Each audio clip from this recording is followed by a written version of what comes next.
Бір кездері Алтын Орданың бір ұлысы болған Мәскеу қалайша Алтын Ордадан тәуелсіздік алды? Былайша айтқанда, көшпелі түркі халықтарынан қалай тәуелсіздік алды? Қазан, Үлкен Орда, Қырым. Себебі Мәскеу ғасырлар бойы Алтын Орданың билігінде болған еді. Ендеше Мәскеудің тарихын өзгерткен мына бір дата бар. Ол 1480 жылғы оқиға. Бұл кездері біздің Қазақ хандығында 3-ші хан билік басына келіп жатқан болатын. Ол Бұрындық хан, Бұрындық хан 1480 жылы шамамен билік басына келеді. Ал Мәскеу ол кезде Алтын Орданың салық төлеуші мемлекет еді. Бірақ ол кезде Алтын Орда жоқ әрине. Бірақ оның тікелей мұрагері Үлкен Орда.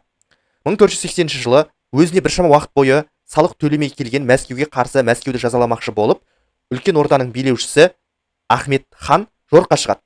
Бұл әскер Угра өзенінің маңына келгенде оған қарама қарсы Мәскеудің де әскері келеді. Мәскеуліктер алғашында өзінен саны әлдеқайда аз Үлкен Орданың әскеріне қарсы беттей алмайды. Себебі ғасырлар бойы Алтын Орданың бағыншысы болып келген Мәскеу князі 3-ші Иван бұл жорыққа шықпай, тіпті бұрынғысынша салық төлеп отыра берем ба деген сияқты ойда келеді оған. Бірақ Мәскеу сарайындағы Данияр және басқа да неше түрлі түркі халықтарынан өз еліндегі билікке таласып одан жеңіліп қалған түркі ақсүйектері 3-ші Иванды Үлкен Ордаға қарсы күреске шығуға ақыры көндіреді. Осылайша Мәскеу өз әскерін Угра өзенінің бойына алып келеді. Осы Угра өзенінің бойында екі әскер бір-біріне қарсы сап түзеп тұрды.